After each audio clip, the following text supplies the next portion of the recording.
Dulu kita pernah bercanda gurau di ruang kerja bersama. Tapi sekarang, kita bayar rindu lewat podcast dulu ya. Welcome to Workplay Podcast. With me, Audira Amanda.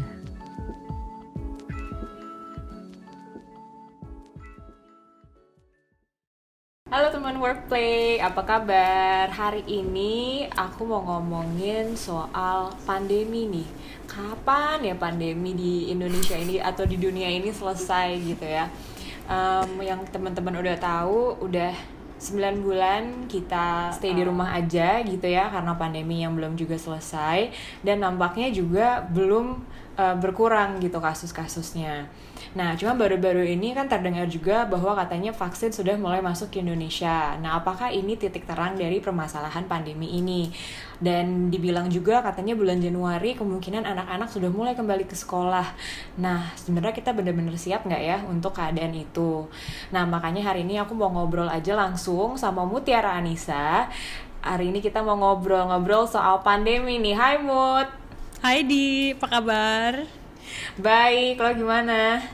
Ya gitu aja, tetap di rumah. Kayak kita terakhir ngerekaman baru waktu itu IG Live awal pandemi ya. Sekarang awal udah pandemi banget. bulan ke-9. Gak ada yang Itu ngira dia ya ternyata ya. Makanya waktu itu kan mikirnya cuma paling few months lah ya gitu kan. Dulu kan pemerintah bilang awal-awal katanya kemungkinan Juni-Juli gitu. Ternyata patokannya lebaran gitu ya waktu itu. Iya, waktu itu patokannya lebaran. Terus ternyata Juni-Juli geser lagi ke bulan September ya. Abis itu sekarang udah Desember masih nggak tahu nih ujungnya di mana gitu kan. Nah, cuman gue mau disclaimer dulu juga sih, Mut. Jadi podcast kita hari ini tuh sebenarnya bukan untuk mengkritik pihak-pihak tertentu atau untuk menyebarkan rasa takut gitu. Ini purely tentang ya gue sebagai ibu gitu ya, sebagai orang tua, gue juga punya concern tertentu gitu. Apalagi anak gue juga udah mulai sekolah dan kalau misalnya tahun depan dia mulai masuk, nah gue juga masih galau nih gimana ya kira-kira aman apa enggak gitu. Nah, Mut, gue mau nanya nih Mut jadinya.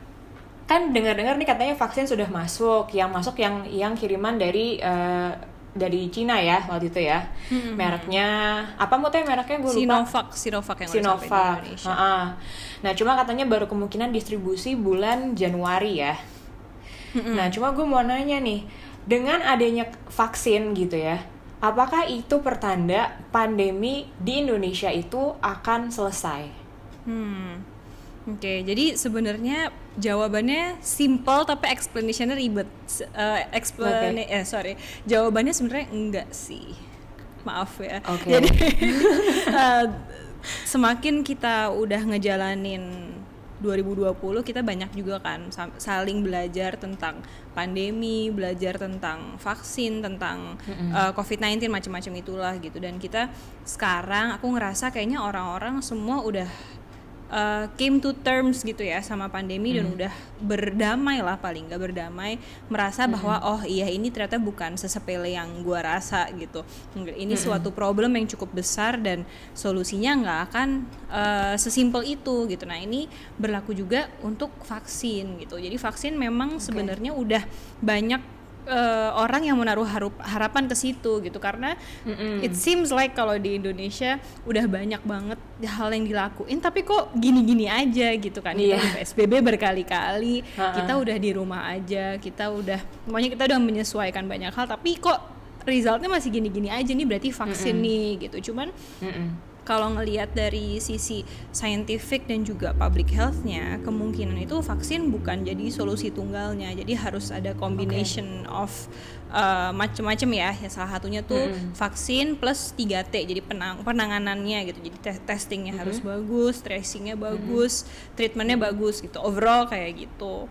Nah, untuk vaksin ini sendiri sebenarnya memang nggak akan pandemi akan cepat selesai di Indonesia, karena distribusi vaksin itu nantinya juga bakalan kayak maraton, bukan kayak sprint gitu. Jadi kalau misalnya kita ngelihat ada beberapa prioritas yang akan mendapatkan vaksin, dan ini akan rolling outnya itu pelan-pelan gitu. Jadi mungkin pertama-tama bakalan petugas medis dulu yang dapat, terus abis itu petugas penunjangnya gitu, terus abis itu baru guru, baru siapa, terus baru bla bla bla bla bla, dan baru kemungkinan kita gitu. Jadi memang masyarakat luas ya. Jadi di list terakhir kemungkinan ya.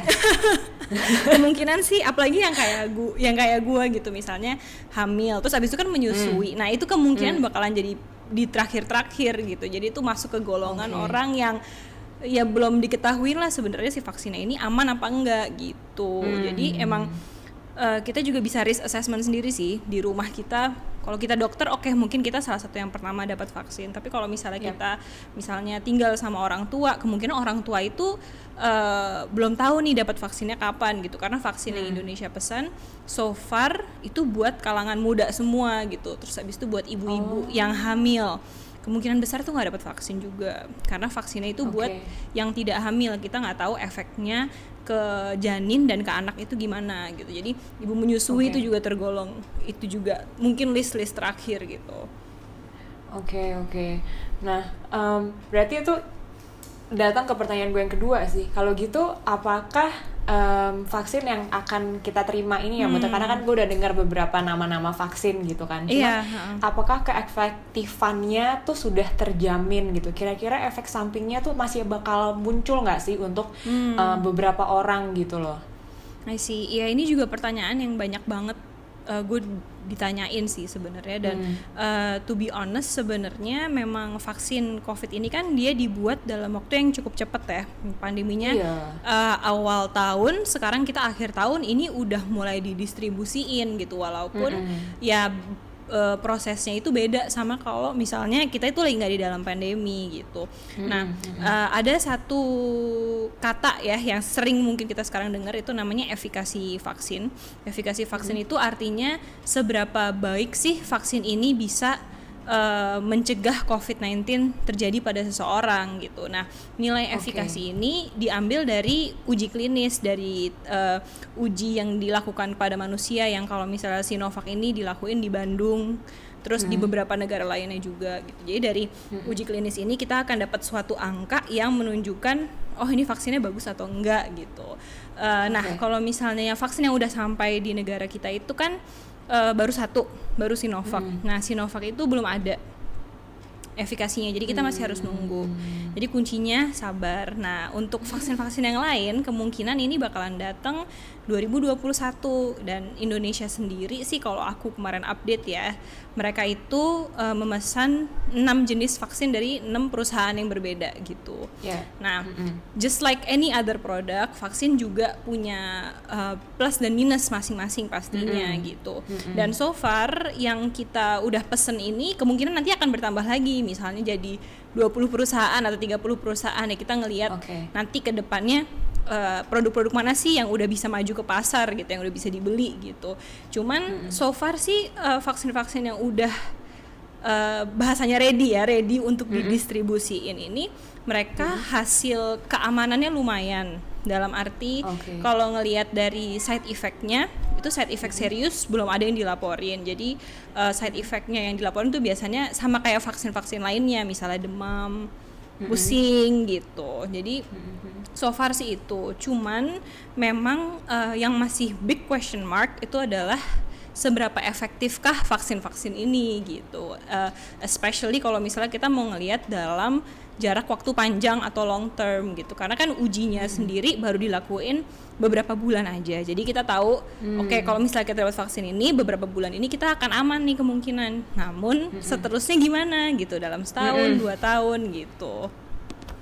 I see. Berarti memang keberadaan vaksin ini bukan berarti kita tuh bener-bener nggak bakal kena COVID ya, Mut ya? It's just going to prevent aja, yang mencegah mungkin severity-nya jadi nggak terlalu parah gitu ya. Kalau misalnya kena ke kita kayak kita vaksin flu aja mungkin ya, Mut, kayak kan ada chance kita tetap masih kena flu gitu kan. Walaupun mungkin nggak akan separah kalau kita nggak vaksin sama sekali gitu ya. Bener. Oke, nah terus gue mau nanya opini lo nih, kan katanya Januari 2021 sekolah sudah mulai dibuka, walaupun katanya partially lah ya, belum pengajarannya tuh belum yang setiap hari, dan memang ada banyak lah terms and conditions-nya yang juga diaplikasikan gitu kan. Tapi menurut pendapat lo sendiri, sebenarnya kesiapannya tuh seharusnya seperti apa sih untuk sekolah, dan juga gue ya, maksudnya kita nih yang sebagai orang tua tuh apa sih persiapan kita gitu loh untuk kembali ke sekolah lagi. Gue yakin juga sebenarnya pendapat gue ini pure pribadi ya, karena anak gue kan belum sekolah, jadi mungkin pertimbangan gue juga nggak sedalam, nggak sedetail ibu-ibu lainnya yang anak-anaknya udah pada masuk sekolah dan udah memang butuh untuk masuk sekolah gitu. Bukan kan anak gue masih kecil ya, cuma main-main doang gitulah kalau sekolah pun. Cuman kalau misalnya ngelihat dari sisi public health dan ngelihat kondisi Indonesia sekarang kayak gimana sih, sebenarnya belum waktunya anak-anak itu masuk sekolah bulan Januari. Pertama karena kalau kita lihat sekarang kan perharinya aja kasus masih banyak banget ya, dan banyak banget dalam arti triple digit gitu, ribuan orang. Jadi kalau misalnya kita mau ngelihat severity pandemi itu kayak gimana, kita ngelihat satu angka yang lumayan penting menurut aku nih buat ibu-ibu juga pay attention, itu namanya positive rate. Jadi positive rate itu adalah angka di mana jumlah orang positif COVID dibanding rasio tesnya gitu. Jadi gue lumayan ribet sih ngejelasin ini, cuman intinya akhir-akhir ini itu positive rate kita itu 15% sampai 20%. Itu artinya setiap 100 orang yang dites PCR, 15 orang sampai 20 orang itu positif gitu. Dan itu not a good sign at all, karena standarnya WHO kalau misalnya memang pandeminya sudah terkendali, harusnya angka positive rate-nya itu 5-8%. Jadi itu angkanya jauh lumayan jauh ya, kayak 3 kali lipatnya gitu. Nah, menurut aku sih sekolah bagusnya itu bolehlah dibikin masuk misalnya sebagian aja kalau misalnya positive rate per hari daerah tersebut itu udah 5-8 lah gitu. Jadi itu artinya daerah tersebut udah bisa mengendalikan, kalaupun masih ada yang sakit pun mereka bisa melakukan tes, mereka bisa nge-reach out pasien itu. Kalau misalnya masih tinggi, itu artinya masih banyak OTG di sekeliling kita, masih banyak orang yang sakit tanpa kita tahu gitu, mereka tuh sebenarnya positif gitu. Oke, jadi berarti hasil obrolan kita hari ini nih Mut, lo bisa bantu kita juga nggak memberikan solusi ya, maksudnya at least something yang kita bisa ya memberi sedikit ketenangan ya Mut, karena walaupun gue pribadi gue juga melihat kayak gue kangen banget sih gitu ya sama dunia luar ya, walaupun gue orangnya lumayan introvert tapi somehow gue kangen interaksi gitu ya. Jadi sebenarnya apa nih yang bisa kita lakukan untuk kita nggak prevent, at least circle kita terdekat dulu deh, yang kecil dulu. Kalau misalnya buat ibu-ibu yang anak-anak udah mau sekolah atau mungkin pengen sekolah, menurut aku coba ngelakuin risk assessment di keluarga masing-masing, karena kita tahu kan bahwa setiap keluarga itu kondisinya beda-beda. Ada keluarga yang satu rumah tinggalnya rame-rame sama kakek neneknya, ada juga yang misalnya anaknya berkebutuhan khusus, ada juga yang misalnya ya kita tinggal bertiga aja di apartemen gitu. Nah, dengan ngelakuin risk assessment ini kita bisa tahu bahwa sebenarnya resiko kita tuh setinggi apa sih dengan kita keluar rumah gitu. Jadi tambah resiko kita tinggi, lebih baik sih anak-anak jangan sekolah dulu gitu, karena bisa potensi untuk menularkannya lebih tinggi gitu. Ini juga sama aja dengan kalau misalnya kita mau keluar gitu.